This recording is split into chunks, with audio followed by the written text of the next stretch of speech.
Bismillahirrahmanirrahim. Assalamualaikum warahmatullahi wabarakatuh. Perkenalkan, nama saya Muhammad Al Brameswara dengan NIM 411221070. Kali ini saya akan menjelaskan flowchart atau flowchart dengan tugas besar pengembangan perangkat lunak. Saya membuat sistem PVC, pembelian PVC secara online. Baik, yang pertama ada pelanggan.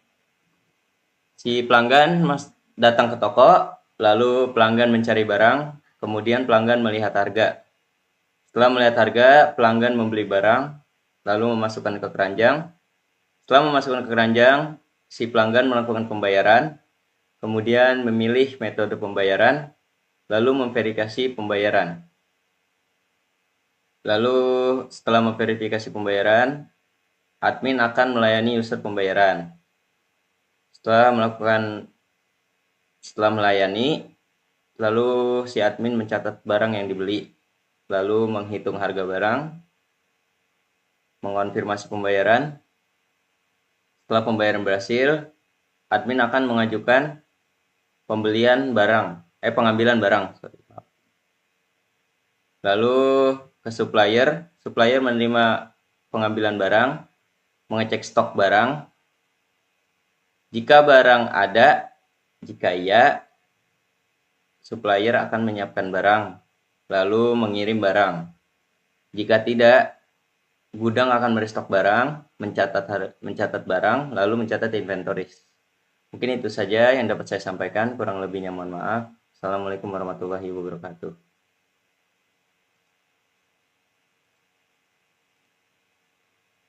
Oke, jadi pada tampilan di layar terdapat use case, di mana use case ini memiliki 4 aktor. Yang pertama itu ada pelanggan, lalu yang kedua itu admin, yang ketiga itu ada admin gudang, yang keempat ada supplier. Di sini di pelanggan ini terdapat fitur registrasi untuk memasukkan ke katalog. Setelah si pelanggan ini registrasi, pelanggan juga bisa login untuk melihat katalog produk di suatu website PT Imam Jaya Platform FC. Di pelanggan ini dapat juga melakukan order. Setelah order, pelanggan juga melakukan pembayaran. Setelah melakukan pembayaran, pelanggan juga bisa verifikasi pembayaran. Lalu, setelah pelanggan ini verifikasi pembayaran, pelanggan juga mengonfirmasi pesanan. Lalu dapat data fitur untuk mendapatkan riwayat transaksi. Setelah mendapatkan riwayat transaksi, eh, aktor kedua itu ada admin. Admin ini bisa mengolah data pesanan. Data pesanan pelanggan seperti gitu, seperti produk juga dikelola oleh admin. Setelah admin mengolah pesanan juga dapat mengajukan pemesan barang. Organ pesanan ini eh, terdapat fitur yaitu mengelola pengajuan pesanan barang untuk aktor admin gudang. Jika admin gudang ini menerima pengelola pesanan barang, si admin gudang ini ngecek dulu stok barangnya ada atau enggak. Jika ada, admin gudang ini mengajukan pengamen barang ke supplier. Supplier ini juga dapat mengambil barang dari gudang untuk dikirimkan ke admin untuk dicatat stok barangnya. Si admin ini juga menerima barang dari supplier, terus admin mengolah data barang dan memiliki fitur itu menambah barang, edit barang, dan atas barang. Jadi itu aja untuk admin case. Selanjutnya di sini ada kelas diagram. Nah, kelas diagram ini memiliki 10 entitas, diantaranya adalah user. Nah, di sini user memiliki ID, nama, email, dan password. Selain itu, user mempunyai metode register, login, dan logout. Nah, setelah itu, di sini ada relasi user. Relasi user, banyak user bisa melihat katalog. Nah, di sini katalog ini adalah entitas. Di entitas katalog ini ada atribut barang, ID barang, nama barang, harga barang, dan deskripsi stok. Metode katalog sini menampilkan daftar produk, cari produk, dan memperbarui. Terus dari sini relasinya banyak user dapat melakukan pemesanan. Di sini ada entitas pemesanan memiliki atribut diantaranya adalah ID pesanan, ID barang, status pemesanan, dan total harga. Setelah itu entitas pemesanan memiliki metode yaitu konfirmasi pemesanan, hitung, dan pembuat pesanan. Terus di sini ada relasi dari pemesanan bisa banyak pemesanan bisa menambah barang ke keranjang. Terus ini ada entitas keranjang memiliki atribut ID keranjang, ID barang, nama barang, total harga. Terus entitas keranjang memiliki metode yaitu hitung total dan kosongkan keranjang. Nah, keranjang setelah di sini ada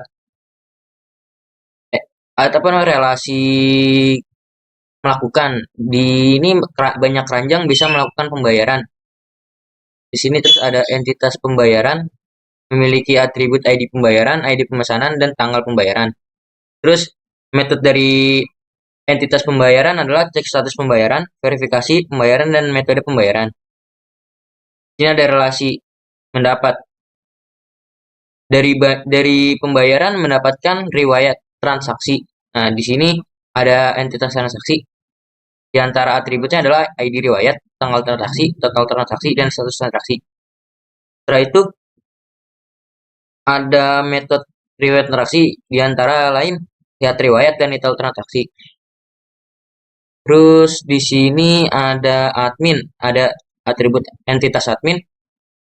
Admin memiliki atribut di antara lain ID admin, nama admin, username, dan password. Di sini relasinya admin bisa mengupdate satu admin bisa mengupdate banyak katalog. Terus di bawahnya di sini satu admin bisa mengkonfirmasi barang atau stok yang kosong dengan admin gudang. Di sini ada entitas admin gudang. Admin gudang memiliki atribut ID admin, nama admin, username, dan password.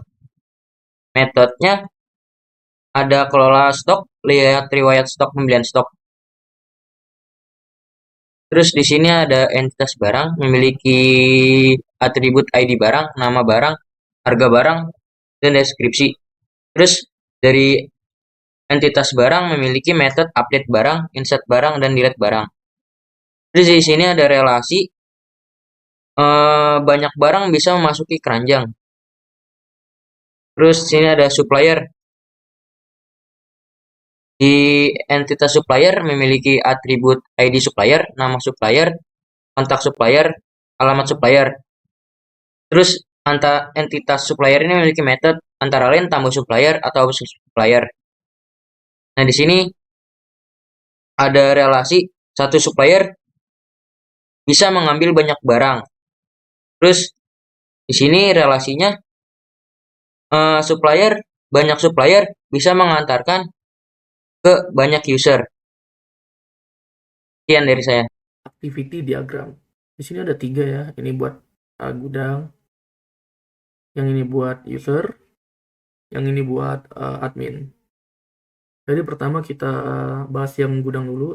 Ya pertama ini udah start ya, terus login. Terus langsung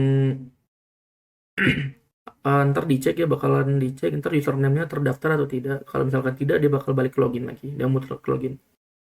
Kalau username-nya terdaftar, dia bakal masuk menu stok. Terus menu stok bisa mengecek stok barang. Terus bisa ngecek ya itu barang tersedia apa tidak. Kalau emang tidak, notifikasi barang tidak ada. Kalau emang barangnya ada, bakal ada tampilan data barangnya. Terus habis itu bisa pilih barang, terus menyiapkan barang, proses pengujian, mengajukan ambil barang, sama mengajukan shipment delivery, kayak diantar gitu ya barangnya. Terus kedua ada yang buat user, ini start, terus register, login. Kalau emailnya terdaftar, dia bakal bisa melihat katalog usernya. Kalau memang tidak, bakal registrasi lagi, form registrasi. Terus bisa melihat katalog sesudah habis login, memilih barang, terus melihat deskripsi barang. Kalau tertarik beli barang, kalau emang iya bisa langsung menekan tombol order. Kalau tidak, bisa kembali memilih menu barang lagi, memilih barang maksudnya. Terus kalau udah tertarik menggunakan tombol order, melakukan pembayaran, memilih metode pembayaran, verifikasi pembayaran produk, mendapatkan reward transaksi produk. Itu buat user. Ini buat admin ya. Pertama ada start, terus login. Apakah user terdaftar? Kalau emang iya, bakal bisa masuk dashboard produk. Kalau emang user tidak terdaftar, bakalan ke notifikasi user tidak valid langsung end.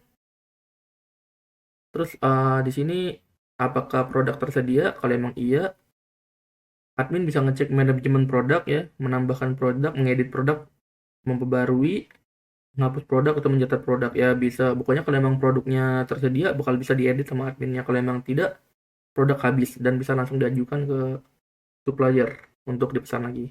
Dan kalau sudah itu end. Terus itu buat dashboard produk ya. Ini dashboard pemesanan. Terus dashboard pemesanan ada apakah pemesanan tersedia? Kalau emang tidak ada pesanan, gue langsung kelar di sini. Kalau emang ada pesanan, bisa admin bisa mengelola pesanan, menerima pesanan, melihat pesanan, mengkonfirmasi pesanan, mencatat pesanan, dan end. Ini maksudnya bisa diedit ya sama admin ya, bisa diolah segala macam. Program user terdapat page, yaitu ada pertama itu page, login form, out servers, login form, base menu. Jika user ingin memasuki sistem PT Iman Jaya Platform FC, maka sistem akan mengirim suatu form, yaitu register form. Jadi user akan mengenter email dan enter password. Lalu jika sistem ini akan mengecek email address. Kalau misalkan user ini email udah terdaftar, maka dia tinggal masukin login form aja ke email dan password. Jika belum, maka si server ini akan mengirim verif email ke email user. Lalu si user akan mengverif email, si user akan input email password. Lalu jika sudah email password, login. Jika login, maka ada tampilan menu di katalog barang. Ada tampilan sequence diagram admin. Admin ini hanya untuk menginput data transaksi atau mendapat data barang produk. Jika admin ini mau ke dashboard, maka si admin ini harus menginput username dan password. Username password benar, maka admin akan berhasil ke dashboard home. Lalu di dashboard home ini memiliki tab yaitu dashboard transaksi.